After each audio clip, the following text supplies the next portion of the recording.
আমরা সব দাবি পুরা করব, কিন্তু ইমানের দাবি আমরা পুরা করব না।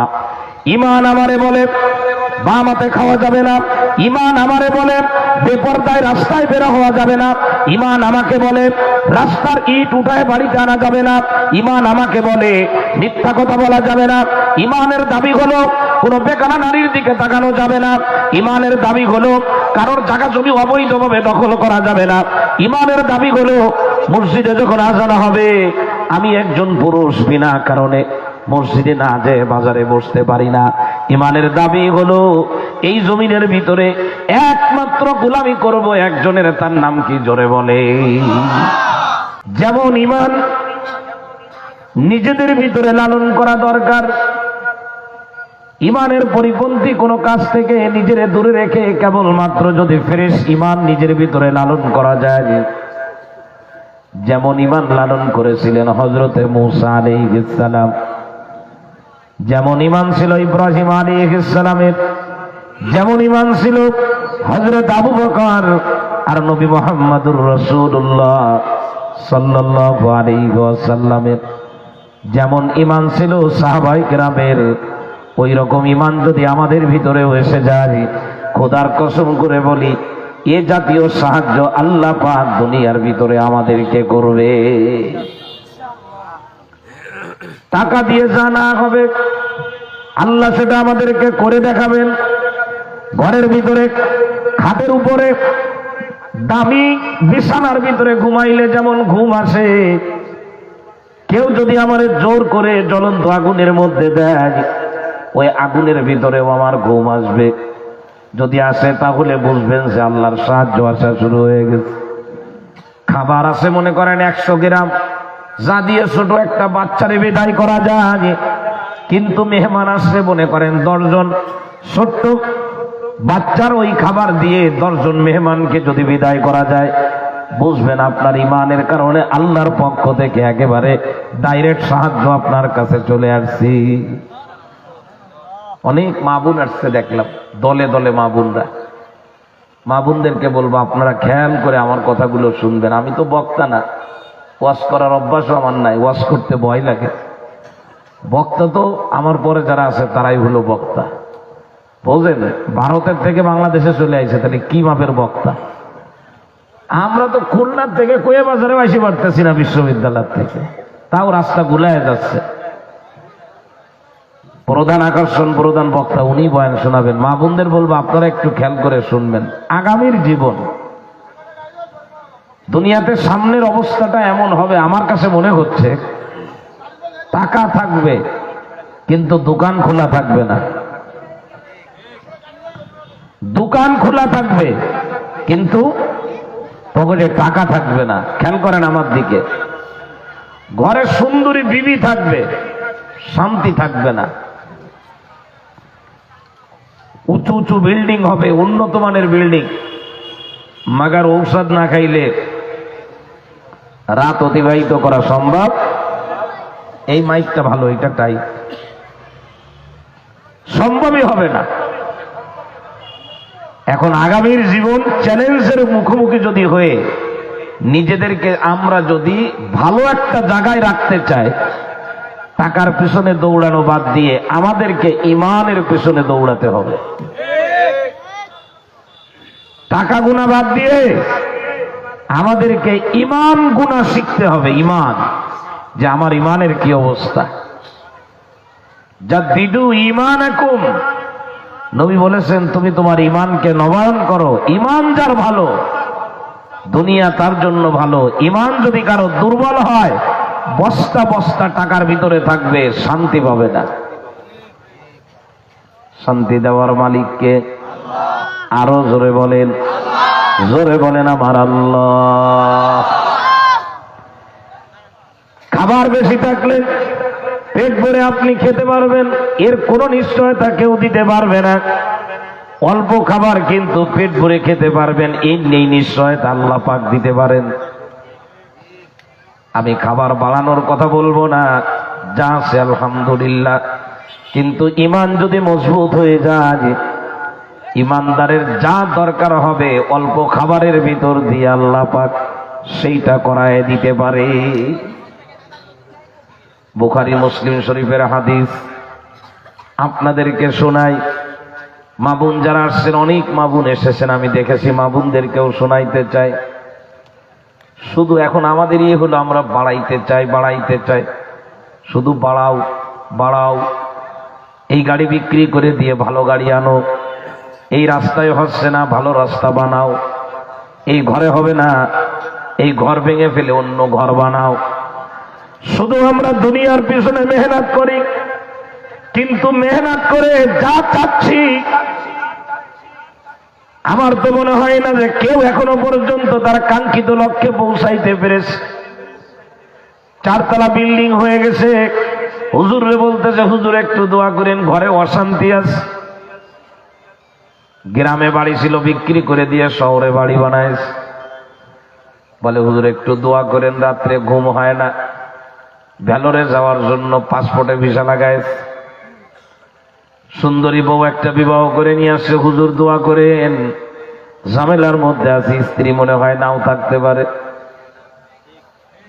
এগুলি সব বাদ দিয়ে নিজের ইমানকে আল্লাহর সঙ্গে সম্পর্কের লাইনে ভালো একটা অবস্থা যদি তৈরি করা যায়, বিশ্বাস করেন সাহাবীদের মতো আল্লাহ পাক এক সহজ জীবন আমাদেরকেও দান করে দিবে। হাদিসগুলো মাঝে মধ্যে আমি শোনাই বিভিন্ন জায়গায়, যেহেতু অনেক মা বোন আসছে, মা বোনদেরকে শোনানো দরকার। স্বামীকে বলবেন টাকা বাড়ানোর দরকার নাই, ইমানটাকে সুন্দর করো। সন্তানদের বলবেন টাকার পিছনে দৌড়ানোর দরকার নাই, ইমানের লাইনে ভালো একটা অবস্থা তৈরি করো। আপনজনদেরকে বলে দিবেন দুনিয়া বাড়ায় লাভ হবে না ইমান ছাড়া, আর ইমান থাকলে দুনিয়া না থাকলে কোনো অসুবিধা হবে না। ইমানদারের যা দরকার হবে আল্লাহ পাক আরশে আজিম থেকে ব্যবস্থা করে দিবে। বুখারী মুসলিম শরীফের হাদিস, পড়ে পড়ে বলতে গেলে লম্বা সময় লাগবে। গজওয়ায়ে খন্দক, মক্কার কাফেররা যখন মদিনাতে হামলা করবে, মদিনার দিকে আসতেছে, রাসূল তখন সাহাবীদেরকে বললেন আমরা কি করতে পারি। সাহাবায়ে কেরামের পরামর্শ হলো মদিনায় ঢোকার, বাহিরের থেকে মদিনায় ঢোকার যত রাস্তা, সেই রাস্তার ভিতরে ড্রেন কেটে দিতে হবে, পরিখা বলে, খাল কেটে দিতে হবে, যাতে ঘোড়সওয়ার বাহিনী কোনোভাবে মদিনাতে ঢুকতে না পারে। নবীজি নিজেও এই কাজের ভিতরে অংশগ্রহণ করেছেন। মাটি কেটে কেটে মাথায় নিয়ে পাথর মাথার উপরে বহন করে করে পরীক্ষা খনন করেছে। করতে করতে সাহাবীরা খুব ক্লান্ত হয়ে গেছেন, প্রচন্ড ক্ষুধা। তখন ছোট হয়ে যায়, উঁচু আওয়াজে মানুষ কথা বলতে পারে না। নবীজির আওয়াজ ক্ষীণ হয়ে গেল। খন্দকের ময়দানে যত সাহাবী ছিল সবার আওয়াজ ক্ষীণ হয়ে গেছে, উঁচু আওয়াজে এখন আর কেউ কথা বলতে পারেন না। এমনকি একজন নবীজি বলেন কেমন ক্ষুধা লাগছে বলো। গায়ের ভিতরে জামা ছিল, জামাটা উঁচু করে দেখায় দিল, দেখেন ক্ষুধার কারণে কুঁজো হয়ে যাচ্ছিলাম, সোজা হওয়ার জন্য পেটে আমি পাথর বেঁধেছি। আল্লাহর নবী বলেন তুমি তো একটা পাথর বেঁধেছ, আমি নবী মুহাম্মদ সোজা হয়ে দাঁড়ানোর জন্য আমার পেটের ভিতরে আমি 2টা পাথর বেঁধেছি। নবীজির এই ক্ষুধা, সাহাবায়ে কেরাম ক্ষুধার্ত। হযরত জাবের রাদিয়াল্লাহু তাআলা আনহু, গজওয়ায়ে খন্দক থেকে জাবেরের বাড়ি একদম কাছে। জাবের রাদিয়াল্লাহু তাআলা আনহু নবীর কাছ থেকে অনুমতি নিয়ে বাড়িতে গেলেন। বাড়িতে যাওয়ার পর প্রাণের স্ত্রীকে প্রশ্ন করলেন, ওগো আমার প্রাণের স্ত্রী, নবীজি ক্ষুধার কারণে কথা বলতে পারেন না, সাহাবীরাও ক্ষুধার কারণে কথা বলতে পারেন না, কাজ করতে করতে সবাই একেবারে ক্লান্ত হয়ে গেছে, আমাদের ঘরে কি কোনো খাবার আছে নাকি? জাবের রাদিয়াল্লাহু তাআলা আনহুর স্ত্রী, নারীদেরও ধর্মের লাইনে সচেতন হওয়া দরকার, নারীদের ধার্মিক হওয়া দরকার। ধার্মিক হলে ওই ঘরের ভিতরে আল্লাহর পক্ষ থেকে আল্লাহ পাক স্পেশাল শান্তি পাঠাবেন। জাবের রাদিয়াল্লাহু তাআলা আনহুর স্ত্রী বলেন, ঘরের ভিতরে বাড়তি কোনো খাবার নাই, অল্প একটু আটা আছে, যা দিয়ে খামিরা তৈরি করে যদি রুটি বানানো হয়, একজন অথবা বেশি থেকে বেশি 2 অথবা 3 জন রে বিদায় করা যাবে। যদি তুমি দাওয়াত দিতে চাও, সবাইকে দাওয়াত দিলে কাউরে খাওয়াইতে পারবো না, কারণ খাবার তো অল্প, আটা অল্প।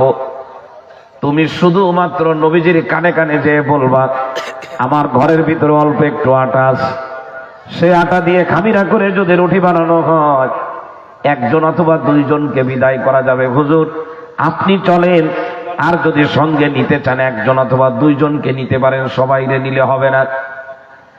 হযরতে জাবের রাদিয়াল্লাহু তাআলা আনহু বললেন, ঠিক আছে, তুমি ওই আটা দিয়ে খামিরা তৈরি করো, আর আমার একটা ছোট ছাগলের বাচ্চা আছে, ওই বাচ্চাটা আমি জবাই করব। যতটুকু গোশত হবে নবীজিকে আমরা মেহমানদারি করব। স্ত্রীর পরামর্শ অনুযায়ী জাবের রাদিয়াল্লাহু তাআলা আনহু এবার নবীর কাছে চলে গেলেন। নবীজির কানে কানে যে বলতেছেন, হুজুর জোরে বলা যাবে না, জোরে বললে সবাই শুনে ফেলাবে। আমার ঘরে অল্প একটু আটা আছে, আর ছোট একটা ছাগলের বাচ্চা আছে, ওইটা জবাই করে আমি গোশত তৈরি করব। হুজুর এইটা দিয়ে স্ত্রী বলেছে আপনাকে মেহমানদারি করবে, আপনি একা চলেন, আর কাউরে নেওয়ার দরকার নাই। তবে যদি একান্ত নিতে চান 1 জন অথবা 2 জনকে আপনি নিতে পারেন, আপনাকে আমি দাওয়াত দিচ্ছি। আল্লাহর নবীর কানে কানে হযরতে জাবের যখন এই কথা বললেন, বিশ্ব নবী তখন গজওয়ায়ে খন্দকের ওই ময়দানে, বুখারী শরীফের হাদিসের ভিতরে আসে, নবী আমার চিৎকার দিয়ে বললেন, ও খন্দকের ময়দানে তোমরা যারা ক্ষুধার্ত সাহাবী আছো, এক আল্লাহর বান্দা যার নাম হলো জাবের, তোমাদেরকে মেহমানদারি করবেন। তিনি তোমাদেরকে দাওয়াত দিয়েছেন মেহমানদারি করার জন্য, তার বাড়িতে রুটি আছে আর গোশত আছে। হযরতে জাবের বলেন, হুজুর আমি কি বললাম আর আপনি কি করলেন? হুজুর বললেন, জাবের কোনো চিন্তা করো না, শুধু আমি যা বলবো এটা তুমি মানবা।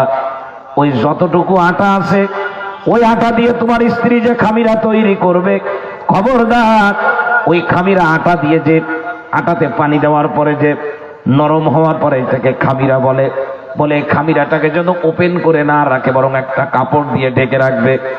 আর ওই যে গোশত আছে, গোশতের পাত্র যেন আগলা করে না রাখে, আমি যাওয়া পর্যন্ত গোশতের পাত্র ঢাকা থাকবে। খবরদার আটায়ও যেন হাত না দেয়, গোশতের পাত্রেও যেন হাত না দেয়। হযরতে জাবের এবার আগে আগে রওনা হলেন, নবীজি সাহাবায়ে কিরামকে নিয়ে পিছনে পিছনে রওনা হলেন। বুখারী শরীফের বর্ণনার ভিতরে আছে, সাহাবীদের সংখ্যা ছিল 1000। কত? আজকে এখানে তবারাক আছে, আপনাদের শেষে দেবে, তো কত ডেক যে চড়াইছে আল্লাহই ভালো জানে। তারপরেও কিন্তু কম হয়ে যাবে, কারণ ইমানদার অল্প জিনিসে হাত দিলে বরকত হয়ে ওইটা অনেক বেশি হয়ে যায়। আর যাদের ইমানের অবস্থা হলো এমন যে নির্বাচনের আগে ইমান বিক্রি করেছে সিগারেটের বিনিময়ে। কিসের বিনিময়ে বিক্রি করছে? রাগ করলেন না? হ্যাঁ, রাগ করছেন? আরে আমার ইমানের কি দাম আছে আমার কাছে? আমার ইমানকে তো আমি বিক্রি করে দিই একদম দুনিয়ার যত সামান্য জিনিস, তুচ্ছ জিনিসের দ্বারা বিক্রি করে দিই। ইমান এত দামি, ইমান যদি কেউ হেফাজত করে, ইমান যদি কেউ রক্ষা করতে পারে, শিরক মুক্ত ইমান যদি কারোর কাছে থাকে, আল্লাহ তাআলা ওয়াদা করেছেন ওই বান্দাকে আমি আল্লাহ যখন প্রয়োজন হবে এমন ভাবে সাহায্য করব যা তোমরা চিন্তাও করতে পারবে না। এখন গাছ আছে, ফল নাই, ফল আছে তা খাওয়া যায় না, ক্ষেত আছে, ফসল নাই, ফসল আছে তা ভোগ করা যায় না।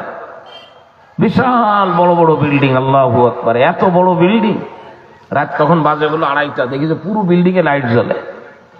পাশেই একটা টিন শেড বস্তি ঘর আছে, লাইট অফ, ঘুমাচ্ছে। টিন শেড ঘরের, বস্তি ঘরের মলি বাঁশের বেড়া দিয়ে তৈরি করা, বেড়ার কাছে যেরকম কান পাতানো হয়েছে, ঘরের ভিতর থেকে আওয়াজ আসতেছে, এরকম আওয়াজ আসতেছে, নাক ডাকা। অথচ 5 তলা বিল্ডিং, পুরো বিল্ডিং এ লাইট জ্বলে, তখন রাত 2:30 বাজে। সকালবেলা ইমাম সাহেব 5তলা বিল্ডিং এর একজনের সঙ্গে দেখা চার দোকানে, মসজিদে দেখা হয় নাই, কিন্তু বস্তির ওই লোকের দেখা হয়েছে মসজিদে। জিজ্ঞাসা করলো কি ব্যাপার, কালকে আপনাদের 2:30টার সময় দেখলাম পুরো বিল্ডিং এ লাইট জ্বালানো। কয় আমরা তো রাত্রে ঘুমাই না, আমরা সকালে ঘুমাই। রাত্রে ঘুমান না কেন? বলে আমাদের তো ঘুম আসে না, আমরা যে ওষুধ খাই ও ওষুধ কোম্পানির নিয়ে বললে ওই ওষুধ খাতে যাবে, রাত্রে ঘুম আসবে দিনের বেলায়। শান্তি নাই। আমি আপনি মনে করতে পারি যে এরা অনেক শান্তিতে আছে, আল্লাহর রহমতে আপনি যা খান, এই যে কয়রা পাইকগাছা এলাকা আছে না এদিকে, আপনার কি বাড়ি আছে নাকি ওইদিকে? আমি একবার মাহফিলে গেলাম, ওই যে ঘুগরোকাটি বাজার আছে, ঘুগরোকাটি বাজার, সেরেন ঘুগরোকাটি বাজার। তো বাজারে যাওয়ার পরে আমারে বলতেছে হুজুর এই জায়গার থেকে গাড়ি তো যাওয়া যাবে না, গাড়ি এইখানে রেখে যেতে হবে। তো রাখলাম, বললাম তো যাবো কিসে? বলে হুজুর ওই মোটর সাইকেলে নিয়ে যাবানি আপনারে। উঠলাম মোটর সাইকেলে, ওই নদীর পাড় দিয়ে গেল, যে নদী দিয়ে লঞ্চ আসে, ডাইনাতে নদী, পাশ দিয়ে একটা রাস্তা আছে নাকি ওই দিয়ে এলাকার কেউ আসে? তো কিছু দূর যাওয়ার পরে আমার কাছে হুজুর এনতে নাইমে যেতে হবে, আইটি যেতে হবে, আর মোটর সাইকেলে যা যাইতি না। তাহলে মোটর সাইকেলে যা যাইতি না কেন, কি হইতি? কাছে হুজুর এই পুরী যান কিনা, আইটি চলে। গেলাম, হাঁটলাম, হাঁটতে হাঁটতে বেশ কিছু দূর যাওয়ার পরে এক মসজিদ, অনেক সুন্দর মসজিদ, টাইলস লাগানো, অনেক সাজানো গোজানো। তো আমি বসে জিজ্ঞেস করতেছি, ভাই আপনাদের এই যে এলাকা, এই এলাকায় কেউ যদি হার্ট অ্যাটাক করে তা আপনারা হাসপাতালে নেন কি করে? কয় হুজুর ও আমাকে এলাকায় নেই, হার্ট অ্যাটাক করা ওই এলাকায় নাই। যত হার্ট অ্যাটাকের রুগী সব কোন জায়গায়? ওই উত্তর পাড়ায়। কোন পাড়ায়? গরিব মানুষ যা খায় আল্লাহর রহমতে তাই হজম হয়ে যায়, আছে না? এই করোনাকালীন সময়ে পৃথিবীর একমাত্র দেশ হলো বাংলাদেশ, যে দেশে মাস্ক পরানোর জন্য আর্মি, পুলিশ, র্যাব একসাথে কাজ করছে। এরপরেও চাচারে কোনোদিন মাস্ক পরাইতে পারে না। চাচারে জিজ্ঞাসা করা হলো, ও চাচা আপনার মাস্ক কই? কয় আছে তো। কয় কোন জায়গায় আছে? তো বগল বগলেতে টেনে বাইর করেছে একটা। সে মাস্কের যা অবস্থা, তাতে মনে করেন করোনা যদি ওই মাস্কে জড়াই যায় তো জায়গায় মরে যাবে করোনা। ভ্যানালারা মাস্ক একটা আছে, ওই হ্যান্ডেলের সাথে বাঁধায় রাখছে, কেউ জামার এই জায়গায় বোতামে ঝুলাই রাখে, দেখছেন আপনারা এইগুলা? কিন্তু ওই গরিব মিসকিন মানুষ, ওদেরকে মাস্ক পরানো যায় নাই, কিন্তু ওই চাচাদের কিন্তু করোনাও হয় নাই। করোনা হয়েছে কার? সুদের টাকা দিয়ে 10তলা বিল্ডিং এর মালিক হয়েছেন যিনি। রাগ করলেন আমার কথায়? কথা বলে না, রাগ করলেন নাকি? রাগ করেন না বাবা, রাগ করেন না। গরিবের ইমান অনেক দামি, সুদের কারবার করে নাই, যাতে ইমান আক্রান্ত হয় এমন কোনো কাজ করে নাই আল্লাহর মেহেরবানিতে। গরিব মানুষ, বাংলা বলতে পারে না ভালো করে, চুল আশ্রাইতে পারে না, জামা কাপড় ভালো না, কিন্তু আল্লাহর ব্যাপারে, ইমানের ব্যাপারে ওই গরিব মানুষের সঙ্গে কোনো তাল ভাড়া। এই মোবাইল কোথায়? গড়ি বাজে কত?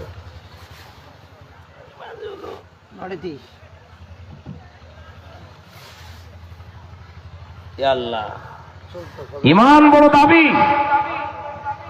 সবকিছুর আগে ইমান। ইমান ভালো হয়, জিন্দেগি সহজ হয়ে যাবে, দেখবেন ইনশাআল্লাহ, চিন্তা করতে পারবেন না। হযরতে জাবের রাদিয়াল্লাহু তাআলা আনহু আগে আগে চলতেছেন, নবীজির সাহাবীদেরকে নিয়ে পিছে পিছে হাঁটতেছেন। স্ত্রী যখন দেখছে যে নবী তো 1-2 জন আসে নাই, পুরো দল ধরে আসতেছে।